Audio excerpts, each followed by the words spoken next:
भगवान सर्वज्ञ श्री चक्रधर स्वामी की आज भगवान सर्वज्ञ श्री चक्रधर स्वामी यांच्या अवतरण दिनाच्या सोहळ्याच्या निमित्ताने आयोजित करण्यात आलेल्या महानुभाव पंथीय संमेलनामध्ये मंचावर उपस्थित आजच्या संमेलनाचे अध्यक्ष परमपूजनीय श्री विध्वंस बाबा, मंचावर उपस्थित असलेले परमपूजनीय श्री कारंजेकर बाबा, परमपूजनीय श्री न्यायवंश बाबा शास्त्री, परमपूजनीय श्री कापूस तळणीकर बाबा, परमपूजनीय श्री मुधो व्यास बाबा, परमपूजनीय माहूरकर बाबा, परमपूजनीय बानकर बाबा, परमपूजनीय उस्तुरकर बाबा, मंचावर उपस्थित असलेले आमचे सहकारी श्री प्रणय फुकेजी, श्री कृपाल तुमानेजी, श्री पुरुषोत्तम ठाकरेजी, श्री एन.आर. शेंडेजी, श्री अविनाश ठाकरेजी, माजी आमदार बाळासाहेब सानप, नरेश बर्डेजी, नितीनदादा बानकरजी, त्याचप्रमाणे अजय बुराळेजी, सर्वच मंचावरील उपस्थित मान्यवर आणि या ठिकाणी उपस्थित सर्व पंथीय भगिनी आणि बंधूंनो, सर्वप्रथम मी भगवान सर्वज्ञ श्री चक्रधर स्वामी यांच्या चरणी दंडवत करतो आणि या ठिकाणी उपस्थित सर्व आमचे जे महंत आहेत त्यांच्याही चरणी दंडवत करतो। आज ही अतिशय आनंदाची गोष्ट आहे की या संमेलनामध्ये मला उपस्थित होता आलं। मुळात मी आज गणेश चतुर्थी असल्यामुळे मुंबईला होतो, पण मी निश्चितपणे मनाशी निर्णय केला की एवढं मोठं पंथीय संमेलन होत आहे आणि त्यामध्ये आपल्याला निमंत्रित केलं आहे। एवढा मोठा आपला हा महानुभाव पंथ आहे, त्याचे सर्व मोठे महंत एका मंचावर येत आहेत आणि त्यांना दंडवत करून त्यांचा आशीर्वाद घेण्याची संधी आपल्याला मिळते आहे, तर आपण ती संधी सोडू नये आणि म्हणूनच मी विशेष या कार्यक्रमाकरता या ठिकाणी आलो आणि कार्यक्रम झाला की परत मला मुंबईलाच जायचं आहे। खरं म्हणजे आपल्या सगळ्यांना माहिती आहे की भगवान चक्रधर स्वामी यांचा जन्म तर गुजरातमध्ये झाला, पण त्यांचं जी कर्मभूमी होती ती महाराष्ट्र होती आणि या महाराष्ट्राच्या कर्मभूमीचा वापर करून या महानुभाव पंथाला जवळजवळ त्यांनी संपूर्ण भारतामध्ये आणि भारताबाहेर अफगाणिस्तानपर्यंत नेण्याचं काम हे त्यांच्या माध्यमातून त्या ठिकाणी झालं आणि त्यांनी खऱ्या अर्थानं मराठीची जी सेवा केली। आज आपण महाराष्ट्रात राहतो, आपल्या सर्वांना मराठीचा अभिमान आहे, पण त्यांनी अतिशय सोपी व्याख्या आपल्या प्रदेशाची केली होती।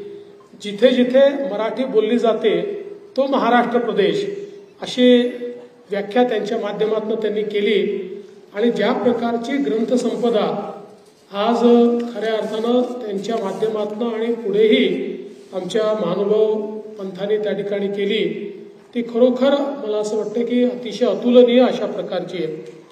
सर्व प्रकारच्या धर्मचर्चा या मराठीतून झाल्या पाहिजेत असं तत्व त्यांनी पाळलं, तो आग्रह त्यांनी पाळला। खरं म्हणजे भाषा आणि भाषेचा जर आग्रह आपण केला नाही तर ही भाषा लोप पावते, ती भाषा संपून जाते। आज रिद्धपूरचं नाव आपण याकरता घेतो की मराठीतला आद्य ग्रंथ रिद्धपूरमध्ये निर्माण झाला, तो आमच्या महानुभाव पंथीयांनी निर्माण केला आणि म्हणूनच आज खरं म्हणजे मराठीला ज्यावेळी आपण एक अभिजात भाषा अशा प्रकारचा दर्जा देण्याचा प्रयत्न करतो, त्यावेळी अशा प्रकारची जी ग्रंथसंपदा आपण तयार केलेली आहे त्या ग्रंथसंपदेमुळेच अभिजात भाषेचा दर्जा मिळण्याकरता जी काही आपली एक प्रकारची आपले प्रयत्न आहेत, आपली ताकद आहे, ती निश्चितपणे त्या ठिकाणी आपल्याला पाहायला मिळते। खरं म्हणजे मला या गोष्टीचा आनंद आहे। माझा या ठिकाणी महानुभाव पंथाशी संबंध खूप जुना आहे। खरं म्हणजे चिचबळणच्या मंदिरात तर आम्ही 90 पासून जातो, पण या ठिकाणी ठाकरे साहेबांना माहिती आहे, अविनाशजींना पण माहिती आहे की ज्यावेळी मी महापौर होतो, मला असं वाटतं आता त्याला जवळपास 28 वर्ष पूर्ण होतील. आणि त्यावेळी ज्यावेळेस चिसभवनला मोठा पंथीय एक संमेलन झालं होतं आणि त्या संमेलनाची सेवा करण्याची आणि त्या ठिकाणी उपस्थित राहण्याची संधी देखील त्या काळी मला मिळाली होती. आणि तेव्हापासून सातत्याने आपल्या महानुभाव पंथाशी एक ऋणानुबंध तयार झाला आणि तो ऋणानुबंध आजपर्यंत कायम आहे. आणि मला माहिती आहे की जोपर्यंत मी जिवंत आहे तोपर्यंत महानुभाव पंथाशी असलेला ऋणानुबंध हा केवळ कायमच राहणार नाही, तर तो सातत्याने वाढत जाईल. आणि म्हणूनच त्यावेळी आपण मुख्यमंत्री म्हणून काम करण्याची संधी मिळाली तर आपण रिद्धपूर विकास आराखडा त्या ठिकाणी तयार केला. जवळपास 230 कोटी रुपयाचा आराखडा तयार केला. आणि कारंजेकर बाबा असतील, खरं म्हणजे ते म्हणाले की ते सातत्याने त्या ठिकाणी त्रास देतात, पण मी निश्चितपणे म्हणतो हा त्रास नाही आहे. तुमच्यासारखी मंडळी हा पाठपुरावा करतात म्हणूनच या गोष्टी होतात, अदरवाईज या गोष्टी होऊ शकत नाही. बाबा, आमच्याकडे सरकारमध्ये जी फाईल असते त्याला गोगलगाईची पावलं असतात. ते गोगलगाईच्याच पावलाने पुढे जाते, त्याला धक्काच मारावा लागतो. धक्का मारल्याशिवाय काही पुढे जात नाही. आणि त्या धक्का मारण्याचं काम तुम्ही या ठिकाणी सातत्याने करत असता. इतका चांगला तुमचा पाठपुरावा आहे. तुम्ही आहात, आमचे अविनाशजी आहेत, बाळासाहेब आहेत, परिणयजी आहेत, सगळे लोक इतका या सगळ्या गोष्टीचा पाठपुरावा करतात म्हणूनच या गोष्टी आपल्याला खऱ्या अर्थानं शक्य होतात. आणि म्हणून त्याचवेळी आपण मराठी भाषा विद्यापीठाच्या संदर्भात एक समिती तयार केली होती. दुर्दैवाने त्यानंतर सरकार गेलं, समितीचा रिपोर्ट येऊनही त्याच्यावर काही कारवाई झाली नाही. पण मला असं वाटतं की खऱ्या अर्थानं भगवान चक्रधर स्वामींचा आशीर्वाद या ठिकाणी मिळाला आणि पुन्हा सरकारमध्ये आलो. सरकारमध्ये आल्याबरोबर त्या समितीचा रिपोर्ट आपण पुन्हा कारवाईला घेतला आणि तो कारवाईला घेतल्यानंतर मला स्वतःला अर्थमंत्री म्हणून देखील काम करण्याची संधी मिळाली. त्या संधीचा फायदा घेत आपण त्या ठिकाणी आपल्या बजेटमध्ये विद्यापीठाची घोषणा देखील करून टाकली. त्या संदर्भातले GR देखील काढले. आणि आज मला अतिशय आनंद आहे की पहिलं मराठी भाषा विद्यापीठ हे रिद्धपूरला स्थापन झालेलं आहे. कुलगुरू स्वतः या ठिकाणी उपस्थित आहेत. कुलगुरूंची नेमणूक झालेली आहे. खरं म्हणजे कुलगुरूच्या नेमणुकीकरता मला असं वाटतं बाबा तुम्हाला कमीत कमी 30-40 चक्रा तर कुलगुरूंच्या नेमणुकीकरता कराव्या लागल्या. कारण काही नियम आडवे येत होते, पण सगळ्यांचं मत पंथामध्ये होतं की हेच कुलगुरू आम्हाला पाहिजेत. मग आम्ही सगळे नियम बाजूला टाकले आणि त्या ठिकाणी तो निर्णय करून टाकला. मुख्यमंत्र्यांनी त्याच्यावर सही केली आणि त्यामुळे आपलं त्या ठिकाणचं काम झालं. मागच्या काळामध्ये आपण आराखडा जो तयार केला होता त्यातनं एक 23-24 कोटीची कामं केली होती, पण बरीच कामं अजून त्या ठिकाणी बाकी होती. मला अतिशय आनंद वाटतो की आपण या बजेटमध्ये देखील मोठ्या प्रमाणात घोषणा केल्या होत्या आणि त्यानुसार आता श्री क्षेत्र रिद्धपूरचा जो विकास आराखडा आहे त्यात दुसऱ्या टप्प्याचे 25 कोटी रुपये आपण देण्याचा निर्णय केला आहे. त्यानंतर श्री क्षेत्र पांचाळेश्वरला पैसे देण्याचा निर्णय केला आहे. पोईचा देव असेल, जाळीचा देव असेल, गोविंद प्रभू देवस्थान विष्णूरचं असेल, सगळीकडे आपण एक दिवस हा असा निवडला की ज्या दिवशी खऱ्या अर्थानं भगवानांचा अवतरण दिवस आहे. आम्ही ठरवलं त्या दिवशीच या सगळ्या गोष्टीला मान्यता द्यायची आणि अवतरण दिवसाचं औचित्य साधून आपण मोठ्या प्रमाणात हा सगळा 78 कोटी रुपयाचा निधी हा त्या ठिकाणी दिला. आणि एवढंच नाही तर आता काटोलचे लोक मला त्यांनी एक निवेदन दिलंय. खरं म्हणजे काटोलची मागणी देखील यात आली असती. आता आपण काय नियम केलेला आहे की 25 कोटीचे टप्पे तयार करायचे, तशा प्रकारे आपण सांगितलं होतं, पण ते दुर्दैवाने नीट कन्व्हे न झाल्यामुळे काटोलचा जे एस्टिमेट आलं ते 42 कोटीचं आलं. 42 कोटीचं एस्टिमेट हे 2 टप्प्यात केलं पाहिजे, तर ते आता 2 टप्प्यात आपण करू. कारण आपण ठरवलं नुसते आपण मंजूर करून ठेवतो आणि मग ते पैसे खर्च होत नाही, म्हणून 25-25 कोटीचे टप्पे करायचे. 25 कोटी खर्च झाले की दुसरे 25 कोटी द्यायचे, अशा टप्प्याटप्प्याने आपण काम करतो. त्यामुळे काटोलची जी आपली मागणी आली आहे जरूर त्याचा 25 कोटीचा आराखडा आपण तयार करून घेऊ. मी अविनाश ठाकरेंना त्या संदर्भात बोललोच आहे.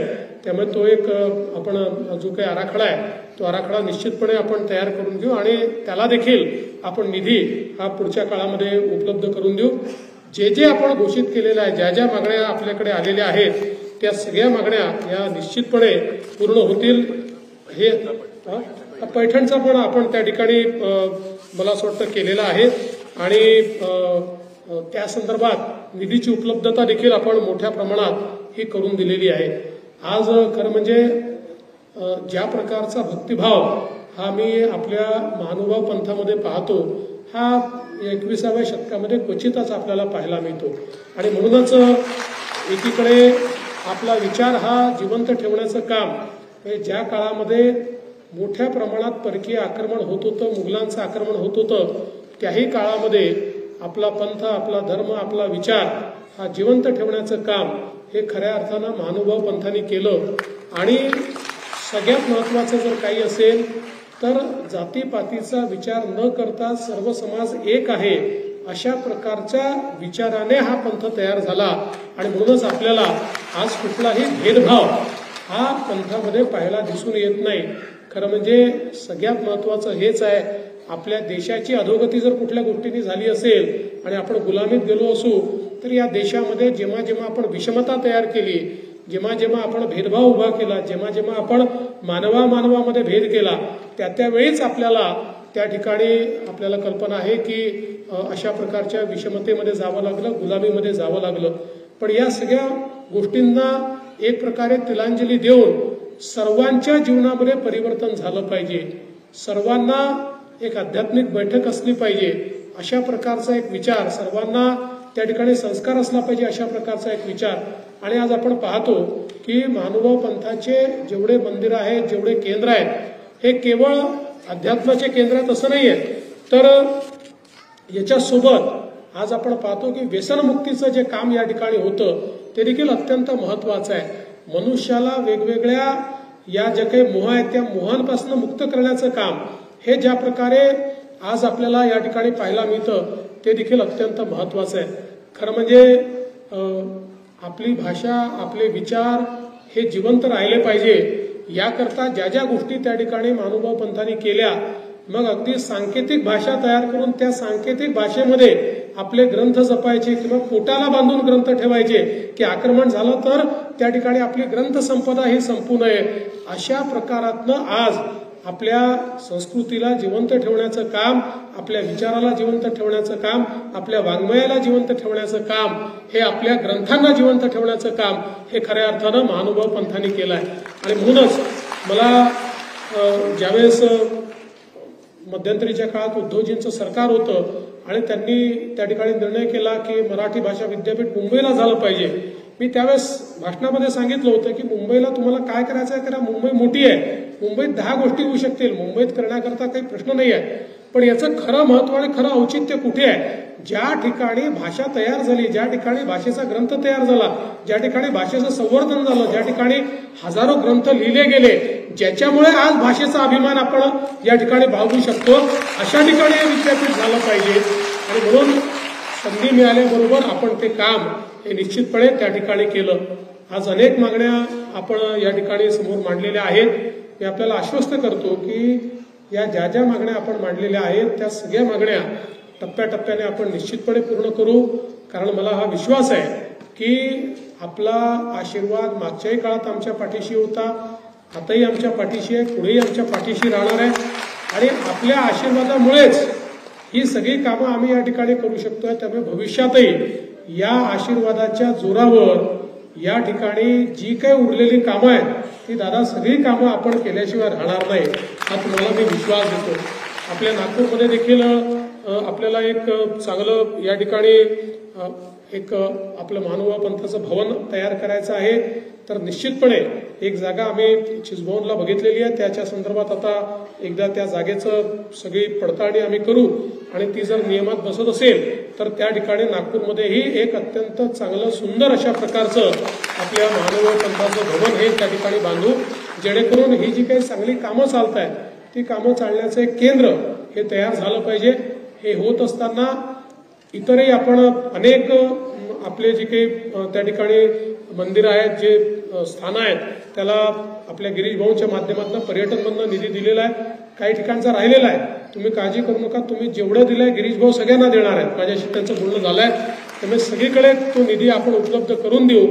आम्हालाही असं वाटतं की 800 वर्ष आक्रमणातनं जी मंदिरं तुम्ही त्या ठिकाणी वाचवली, म्हणजे आज आपल्या पंथावर कमी आक्रमण नाही झाली, इतकी आक्रमण झाली, पण या सगळ्या आक्रमणांमध्ये आपण ही मंदिरं वाचवली, ही सगळी स्थानं वाचवली.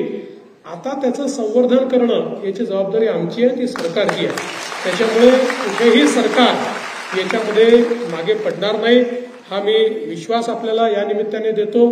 आणि मला तर म्हणजे आता गेल्या इतक्या वर्षांमध्ये असं वाटतं जेव्हा जेव्हा मी मानव पंथाच्या कार्यक्रमात येतो त्यावेळी जो आशीर्वाद या ठिकाणी मिळतो खरं म्हणजे मी एक पंथीयच आहे अशा प्रकारचा भाग हा मला निश्चितपणे या ठिकाणी मिळतो. आणि आपलं प्रेम आणि आपला आशीर्वाद असाच आमच्या पाठीशी ठेवावा. या प्रेमामुळे आशीर्वादामुळे भविष्यातही अजून चांगली कामं आपल्याला त्या ठिकाणी करता येतील. आपण अपेक्षा व्यक्त केली आहे की मोदीजींना आणलं पाहिजे. आपण सुंदर युनिव्हर्सिटी तयार करून त्याच्या उद्घाटनाला मोदीजींना नुसते कुदळबारडा करता नाही आणणार तर लोकांना दिसेल अशी सुंदर युनिव्हर्सिटी असं सुंदर विद्यापीठाची इमारत तयार करू आणि त्याच्या उद्घाटनाकरता मोदीजींना निश्चितपणे निमंत्रित करू हा विश्वास मी आपल्याला देतो.